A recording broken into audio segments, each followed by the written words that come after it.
Good morning, everyone, or good afternoon. It's 11:30. I want to welcome everybody. My name is Jo Donlin. I'm the Director of Outreach and Education for the Division of Professions and Occupations, and I really appreciate you taking some time during this holiday week to come and participate in this stakeholder meeting. As you know, this process has really gone on for about the last 18 months to 2 years, looking at the policy and thinking about what should stay, what can change, what are the best ways to adapt this so it can be as effective as possible across the state.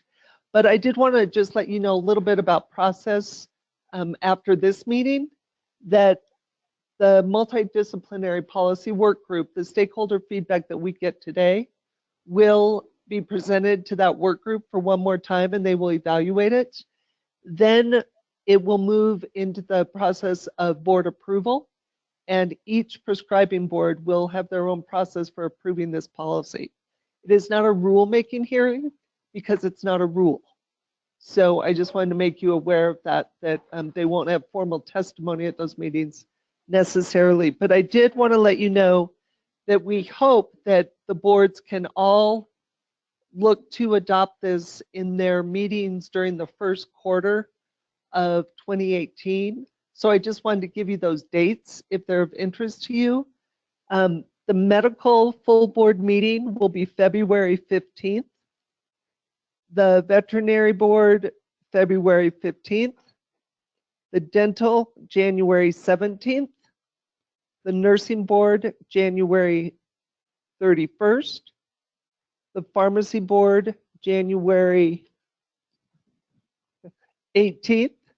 The optometry board, February 7th, and the podiatry board, March 2nd. So those are what has been posted thus far, but please be sure, as always, to check whatever board calendar. Just confirm that that date hasn't changed, but that is certainly what I downloaded today. So I will turn it over to Karen McGovern, our Deputy Director for Legal Affairs. Again, I really want to thank you for taking the time. I also want to thank those who are on a webinar. We had about 140 people register for the webinar, and I think about 40 or 45 are on at this point. So maybe more of them, but welcome across Colorado. We are glad to have you listening in, and you will have time to give your comments as well. So Karen, take it away. Good morning.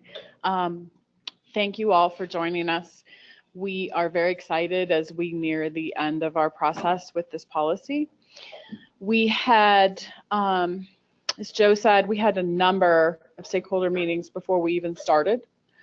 We put out a draft in October and had 2 stakeholder meetings to follow that, where we gathered additional feedback based on the written document.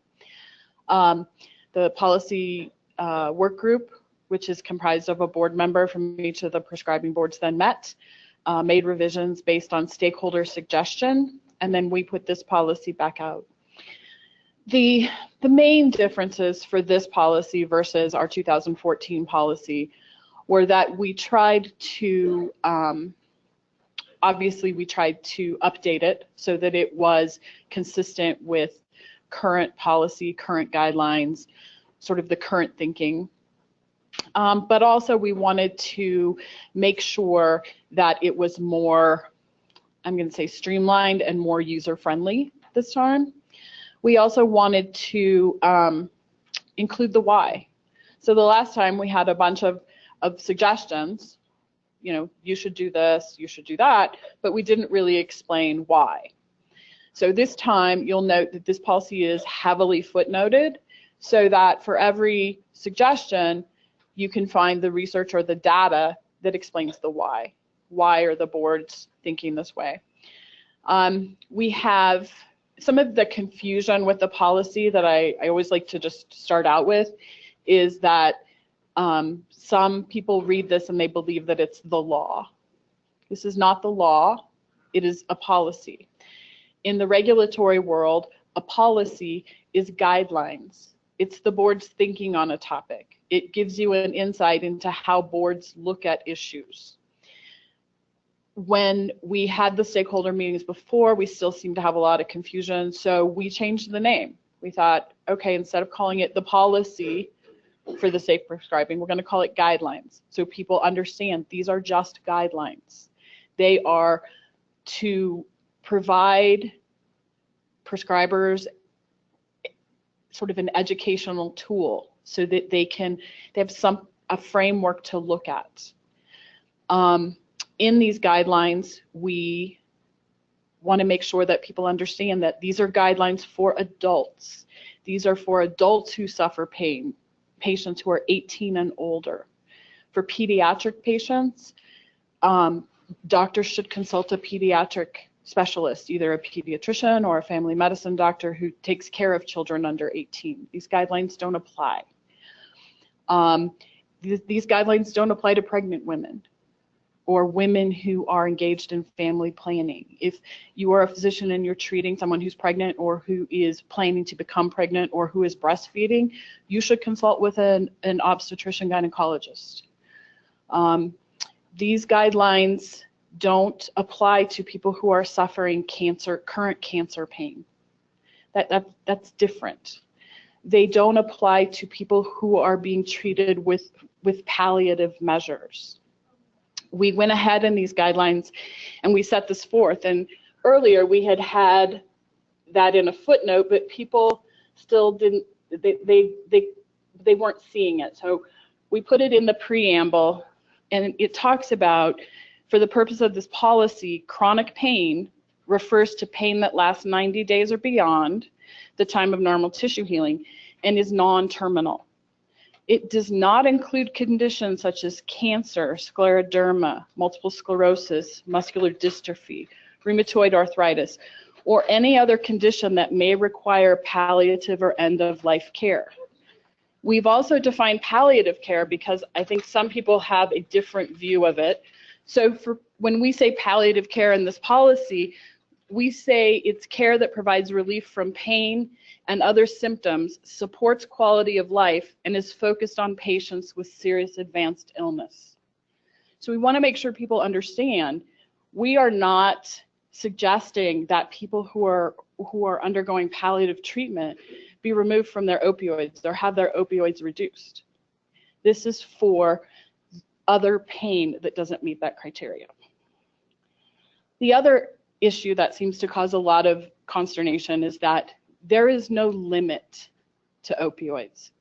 When we say that you should start at the lowest dose and that you should stop at 50 morphine equivalents a day, that means at 50 morphine equivalents a day, the doctor needs to stop. They need to reassess the patient. They need to rebalance the risks and the benefits. And they need to ensure that additional risk mitigation strategies are put in place. That means if you're going to give someone more than 50 morphine equivalents a day, you need to consider things such as calling a pain management specialist, consulting with them, putting the patient on a treatment monitoring agreement so that you are randomly checking your analysis or that you're randomly counting pills so that you ensure that they're not at risk for overdose. It means that you need to consider giving them concurrent naloxone so that, or their family members, so that in the event of an overdose, they are safe. The hallmark of this policy is safe. It's not to say we don't want to treat pain. We want pain to be treated effectively for every patient, but we also want that patient to be safe. When we talk about the formulation, we're not saying that patients can't have long-acting. We're saying if you're going to consider that, you need to stop. Stop as a doctor, stop and think, is this what this patient needs? Is this patient opioid naive, which means that long-acting make them at a very high risk for overdose? Is this patient on other medications that could potentiate that medication, which would put them at risk for overdose? And then for the duration, we're not saying that at 90 days you have to stop people's medication. We're saying that at 90 days, again, you need to stop. If opioids aren't helping them at 90 days, the research shows that it's not likely to help them, and you need to reassess and see what you need to do. Sometimes if a patient comes in and says, my Percocet isn't working, giving them more isn't helping the situation.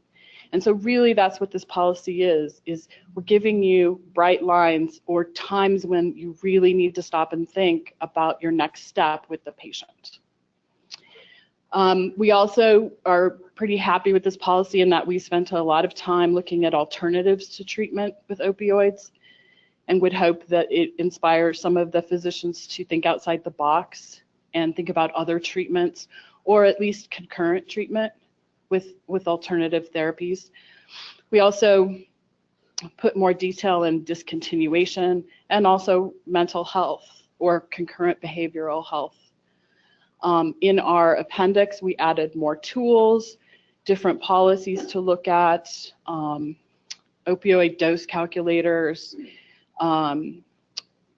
assessment tools for mental health, assessment tools for pain, for functionality, all of those things to make it a more comprehensive policy.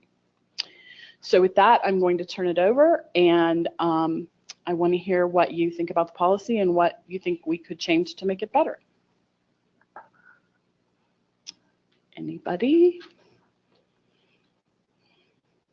Don't be shy. Hi, I'm a pain physician. And, if you could just introduce yourself and. Sure. My name's John. I'm a pain physician in practices locally. These guidelines were the improvements you made on the last round was substantial. And so, as far as the Colorado Pain Society that I'm representing today, we are very happy with what we came up with as far as not having a hard number. Because patients are individuals, and we stress safety as safety is number one. No harm, so we have to make sure that that's one of the ultimate goals. But then also treating patients with pain.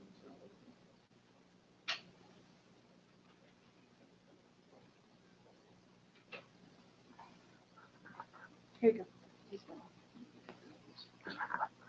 Thanks. So each patient is an individual, so we do need to treat them separately. So I'm glad that you all are recognizing that. Some of the CDC guidelines that are there too are not applicable really to pain physicians, which the opening line of the CDC guidelines say. So the first two paragraphs are great as well, talking about multimodal treatment that a lot of specialists need to be involved in really treating the patient as a whole, taking into account psych comorbidities and medical issues and pain and function. So we are, very happy with what you came up with. Hopefully our recommendations were heard, but either way, it's what we were hoping for. And we want to offer ourselves up to be a resource for you all as well. I mean, each pain physician has at least 2,500 hours of training, years of experience in really trying to keep patients safe, and that we've been, I think, labeled, which a little bit unfairly by some organizations, and people, that the prejudice is that because we prescribe high levels of opiates versus another doc, that we are part of the problem, where really what happens is we might inherit one or two very high doses from someone else, and then they all come to us. So as a proportion, we do prescribe higher opiates, but really the best way to judge pain physicians, I think, is to look at what they come in being referred on, and are we able to get them down, and functionally are they better? So not just a solid number. It's really hard to put people into a box just by looking at a number, but really this draft is amazing. We're very, very happy with it, and could be an example to other states and other medical boards as well. So thank you. Thank you. Anybody else? Okay.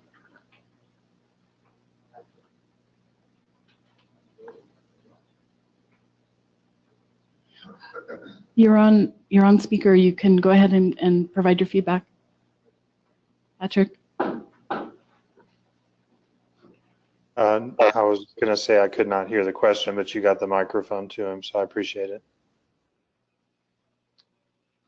Great. Anybody else?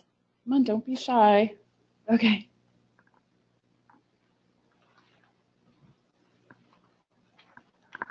I just have one question, and it's minor because it could be corrected easily, but it says for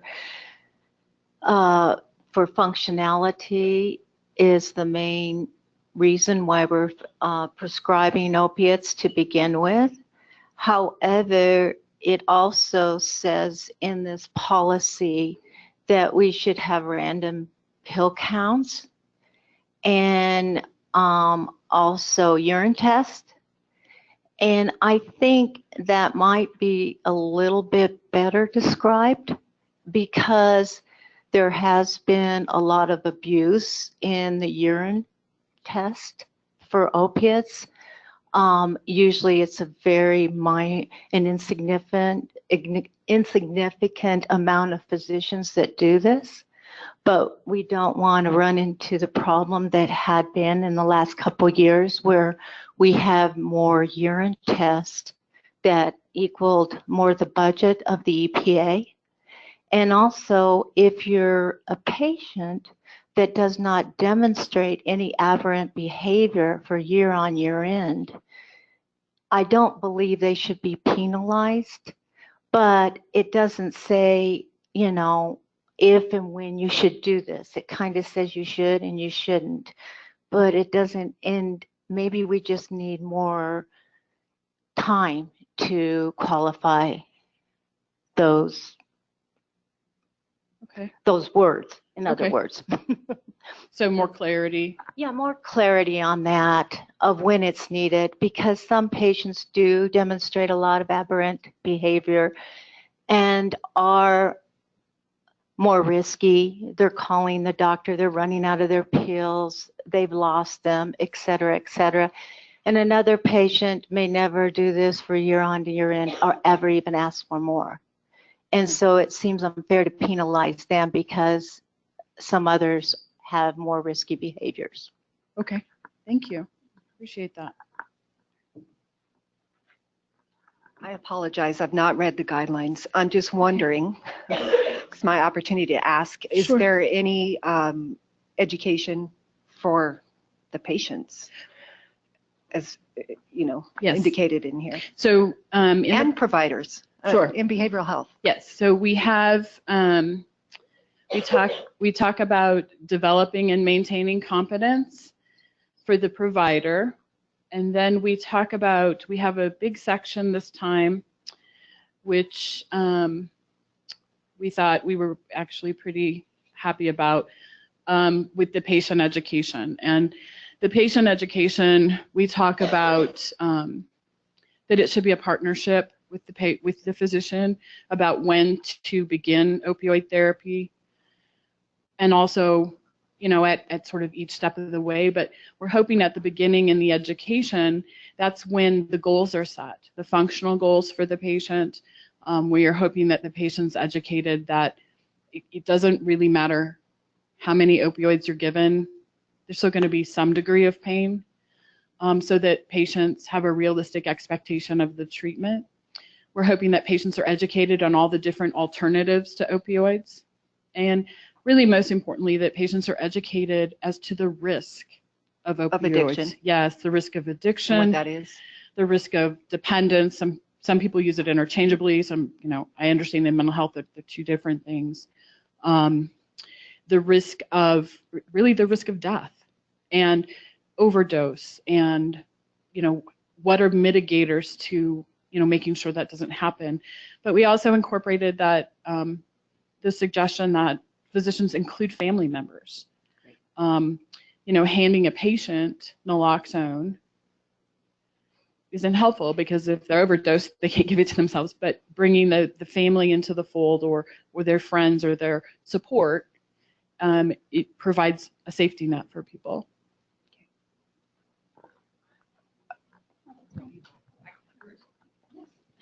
Thank you. I'm Lynn Perry. And I would just like to say this is very nice. I think this is the first time you've actually addressed chronic pain, which I think has always been important. And as you've heard previously, there are still and will be a number of legacy patients. So those are the patients that are like me, getting older, and who were started on way too high a dose 20 years ago. They are still on exactly the same dose. They will never get down. And I think you've given enough flexibility for those patients. And you're right. Every time I see them, I say, you're going to die. You're, you know, at the same dose when we have the same conversation. But I think you have this is a very nice job, so we're very appreciative.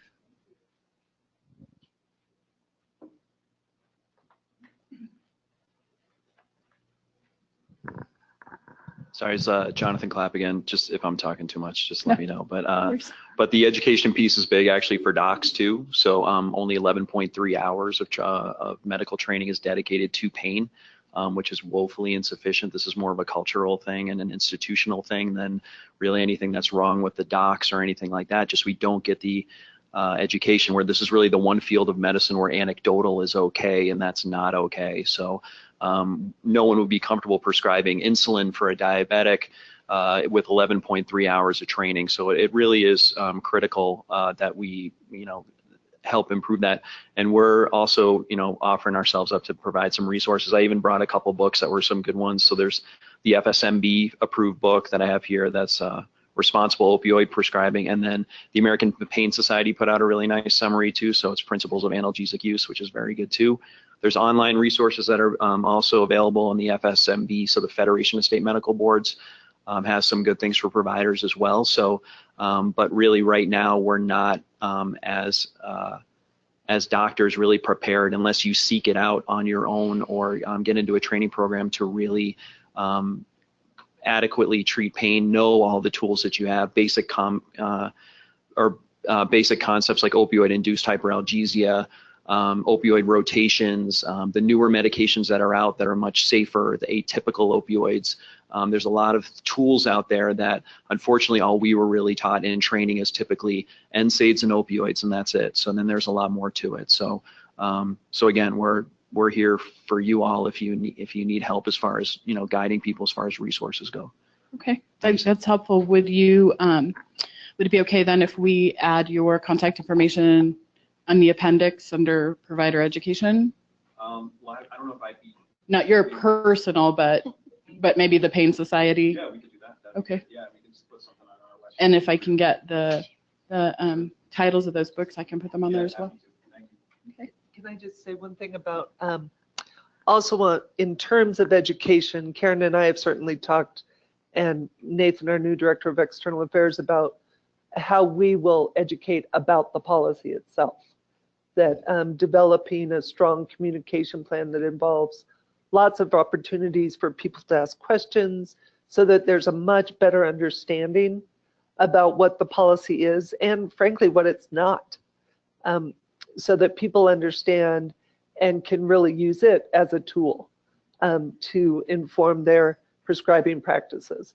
But that is in the works. We want to get it through the mill, as they say, but we'll be developing that over the next couple of months.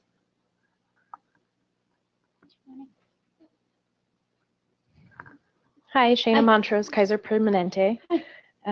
Thank you. To repeat what's been said, this is really helpful and the update is great. Two brief comments. One is under the discontinuing opioid therapy section. Mm-hmm. That's really helpful. And one of the things that we've been struggling with is what's the balancing measure to make sure that the pendulum isn't swinging too far in the opposite direction and that we're not treating pain. Mm-hmm. And so if there were any guidelines about that, okay. It's harder, but it would help us. Okay. And the second thing, and maybe it's for a second policy, but I noticed that you excluded post-surgical patients, which is appropriate for a chronic population. Sure. But for a lot of people, that's where it starts. And we're looking at trying to determine, based on what type of surgery, how long it would be appropriate for the initial dose to be, and having some guidelines on that would help as well.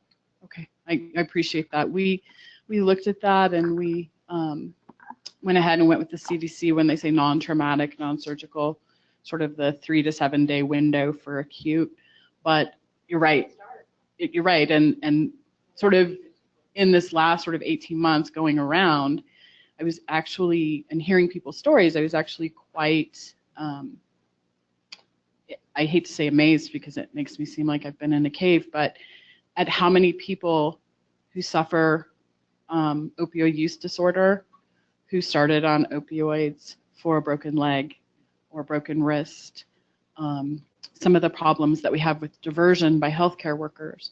You can trace back their opioid use to back injury from work or carpal tunnel from work. And so it's really, you're right, it's that acute post-surgical, post-injury that you'd like to get a hold of. And I think one thing to look at is the one really interesting policy that I found was the American Academy of Emergency Physicians. And they have this entire matrix of drugs they substitute for opioids. And I do have it linked on the policy. And they find drugs that are non-opioids that follow similar pathways to the opioid. And they have, through their project that they've done this last year, there's 5 ERs in Colorado. The Colorado chapter has reduced opioid use in the emergency rooms at last count by over 40%. Yep. So they're really working hard at that. It's Lynn Perry again. The only thing that I did not see, and maybe I missed it, which I think is an important part and role of the physician, is about disposing of unused medications. They tend to stick around. I just had a patient who came in and said, "Oh, I don't worry about, getting my medications refilled because I just saved my old fentanyl patches," which I told her could kill her if she did that. But I do think that is part of managing abuse, particularly if you're tapering somebody. It's not just the diversion, it's also the risk to the patients themselves. So we do talk about under patient education, we talk about the safe use, storage, and disposal, that we recommend that that's included in the education. And then back here in the appendix, we have the sites. The one that I think is really, that I'm the most familiar with, is the Take Back program that the consortium started. And I know the last consortium meeting I was at, I mean, they have 23 counties in Colorado all now have a Take Back program where they have it's not a mailbox, but it's kind of like that, where you can drop your opioids, unused opioids. And the Rocky Listed Medical Institute, their project is to try and get them into every county. Yes. So that link is actually really helpful. And when you hit the link, it'll show you where the Take Back storage boxes are in each county. And so I think that would be helpful for providers to pass on to their patients.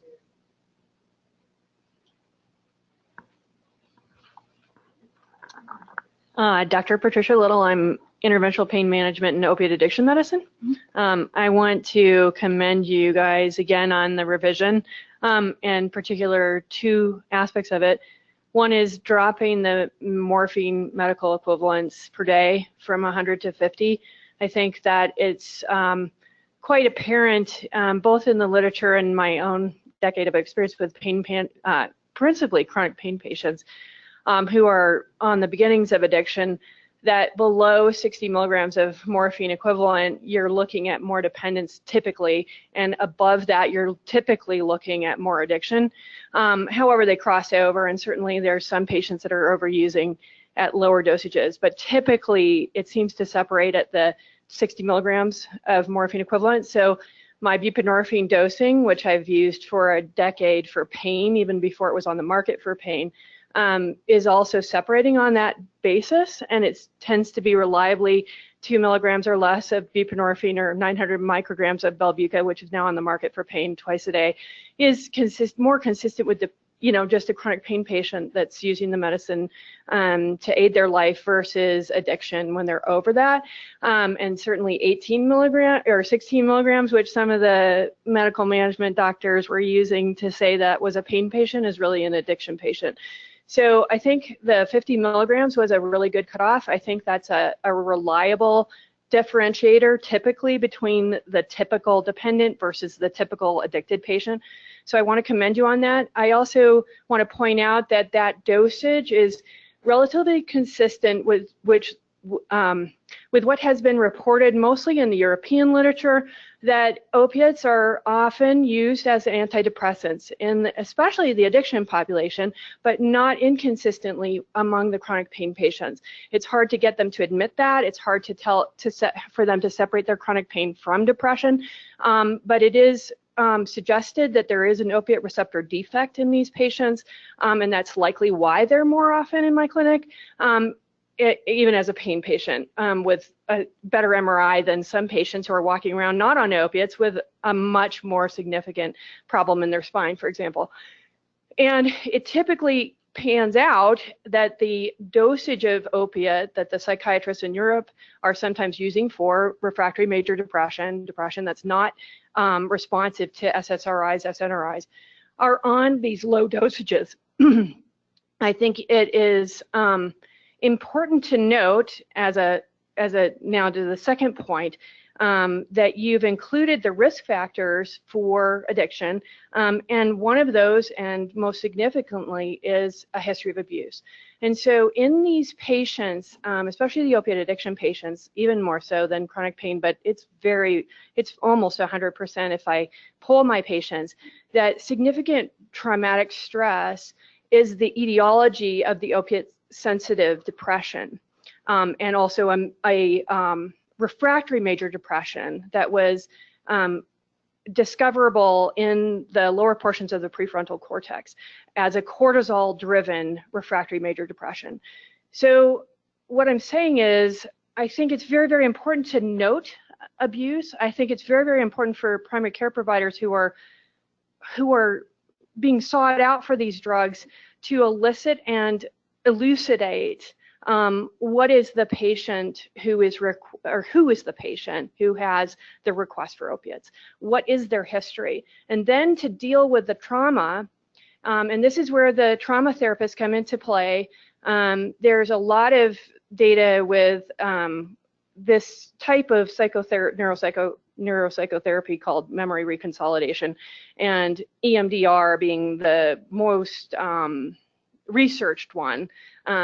But there's also a newer one that is easier, and some patients can't do EMDR because it's too traumatizing to relive their past. So rapid resolution therapy is actually a very interesting, probably as best as we have now, memory reconsolidation neuropsychotherapy. If the patients have, and this needs to be proven, have their traumatic stress alleviated, it's quite possible, I think, that perhaps this refractory major depressive disorder would be amenable to a psychotherapy.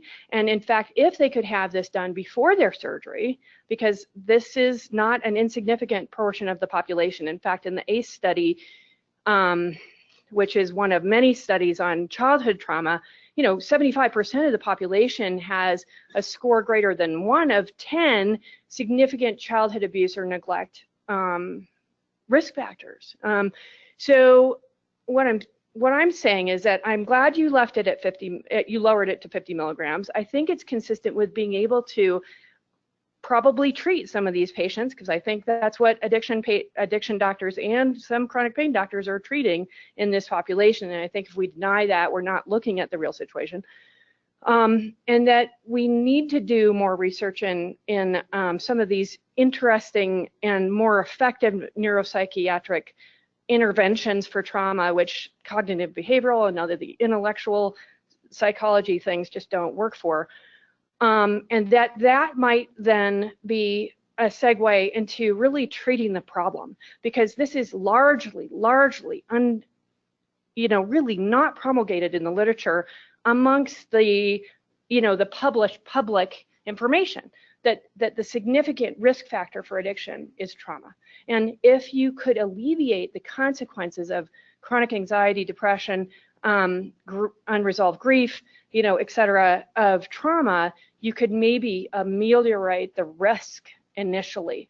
But in light of the fact that we don't have this completely worked out in our society, could not there be maybe a little bit more elaboration on this risk in the patient population so that the primary care providers could understand, there are treatments for trauma. There are more effective treatments for trauma than the typical psychotherapies. And though they still need more research to in proof and in understanding how it's happening from a neurologic basis, I think it would alleviate, help actually improve the situation that we're in, which is the opiate addiction epidemic, which is not just going to be prescribing policies, which are very imperative, but the death rate is increasing not from prescription opiates, it's increasing from street drugs and fentanyl cogeners that are on the street and lacing these compounds and pill mills and, or even counterfeit pill making.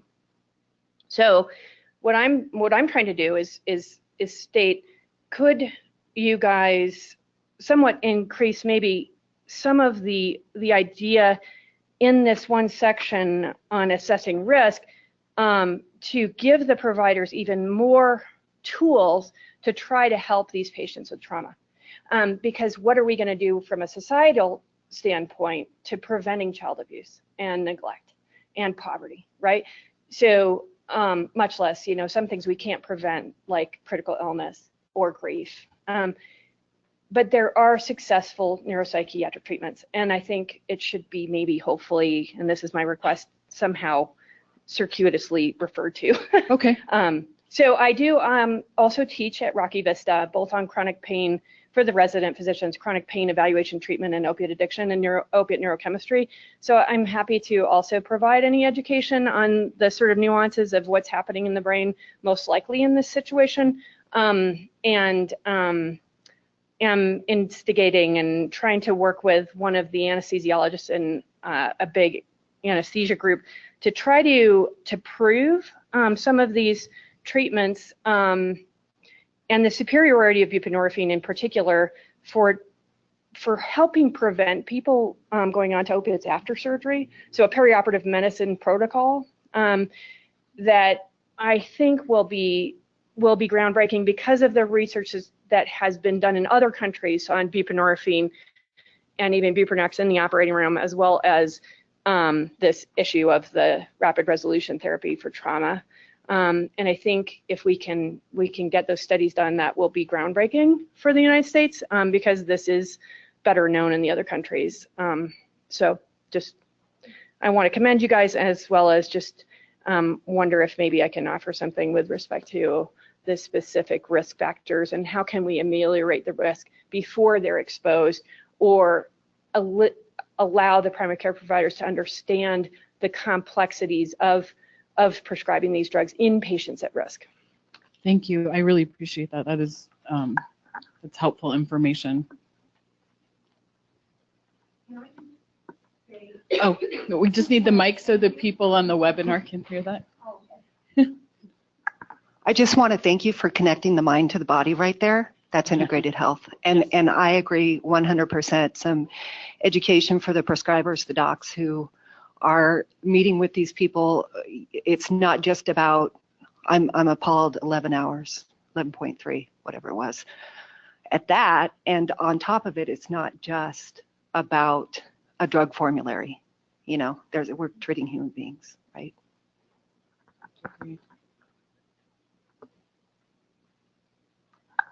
This kind of plays off what she was saying, but I noticed the only substance use screening and counseling, resource is ESPER, which is really it's a very brief screening. I believe I often use in the ER and sometimes primary care doctors' offices. I'm an LPC and a LAC. Is there any kind of, statewide list of providers who, of mental health providers and specialists who are educated and have experience doing assessment for chronic pain patients, who can assess the trauma, and then who can actually, treat the patients for their trauma and their addiction? Right. Is there any kind of list? Or? We don't maintain a list. Mm-hmm. I could look I'm willing to look into it. I can look over and see maybe the Office of Behavioral Health if they have anything. You know, we don't keep those types of lists, but I'm certainly willing to look into that because I agree that would be helpful. I think that'd be really helpful for providers to, if they wanted to refer out, you know, just because SBIRT, I think is, you know, it's a good resource in some cases, but I think as far as opioid addiction and misuse and the treatment of trauma, it's probably not necessarily the best resource out there. Right. Thank you. Okay. Mark, you've been unmuted. Hi, thank you. Can you hear me? Yes. Wonderful. Hey, so my name is Mark Grushin. I'm a prescriber in town, and I guess first of all, I commend you on what you've done, and secondly, I guess my statement is that my experience has been that there's just a lot of poor training of primary care physicians in this topic, and I've also noticed over the years that there's a real wide spectrum of interest in even following guidelines like this. So my question is, states like California, I believe, have mandated training. I think the state of California years ago came up with mandating 12 hours of CME on pain management for new licensees, I believe. And I'm wondering, have you guys given any thought to possibly mandating training for prescribers in Colorado? Can you guys possibly talk to your colleagues in California and see if the mandated training has had any positive or negative effects there? So I definitely appreciate your comments. I can tell you that the work group and the boards individually would echo your sentiment. Unfortunately, Colorado law does not allow or permit the boards to require continuing medical education. So we can impose continuing medical education as part of a disciplinary action, but we can't require it as a condition of licensure. And that extends also to nurse practitioners. I believe dentists are exempt from that. And I can't speak as to the three other professions, it's also pharmacy. So until the legislature would allow us to require that, we can't do that. And so I think that is definitely a gap, especially as we face this crisis. And perhaps, you know, working with the medical schools, they could increase education there, or, you know, at some point, perhaps the legislature will change the mandate that we're not authorized to require it.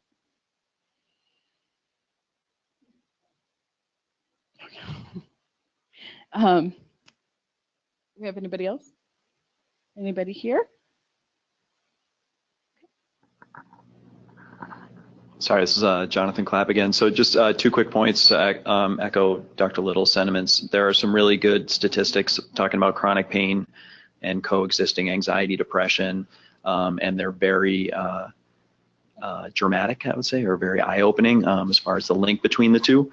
There's also post-operative studies all over the orthopedic literature, which is, you know, typically very big on psych, but 2 to 5 times more likely to be on chronic opiates at 6 months for coming in, you know, anxious about your procedure, things like that. So there's a lot of interplay between there, but we don't really talk about, you know, why that is, but it's something that we definitely need to look at. So what she's saying is totally appropriate.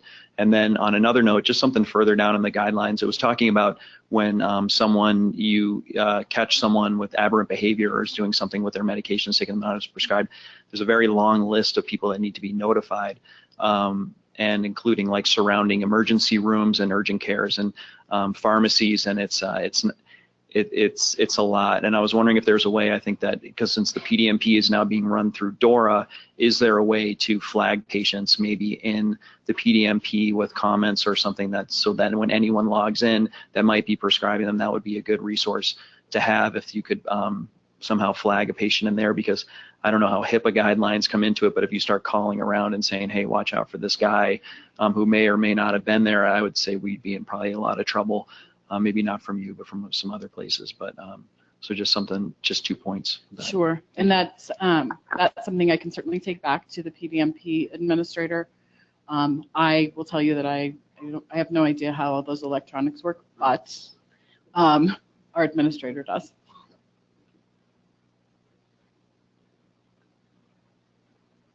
Quick note.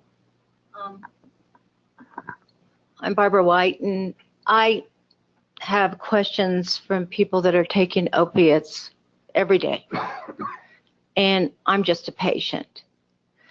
And what I'm saying is, I don't think that the prescribers are not doing their jobs. It's just maybe patients are not paying attention to it, or maybe what she said, they have a traumatic event. But I do know that the ignorance is appalling on what they should and should not do. And I know from a prescriber's point of view that they have so much time or can only spend so much time with a patient. And some patients, it takes just longer to get through their heads that what they're doing is simply dangerous.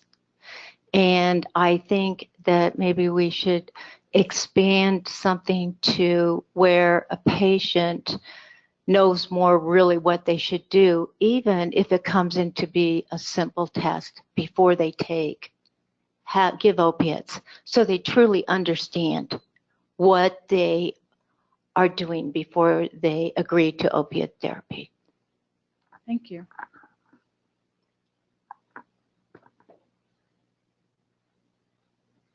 Anybody else? Anybody? It's your last chance. Well, thank you guys. Thank you all for coming. We really appreciate it. We appreciate your support. I see a lot of the same faces I've seen sort of along the way. I can speak for the work group and tell you that we are proud of this piece. We worked, we listened, and we all learned a lot along the way. I think it is a collaborative piece where, you know, maybe when we did the policy the last time we had some stakeholder meetings, but this time we did truly dig in and try to make sure that everyone was represented and that we can put something forth that's going to help keep people safe. So thank you for coming.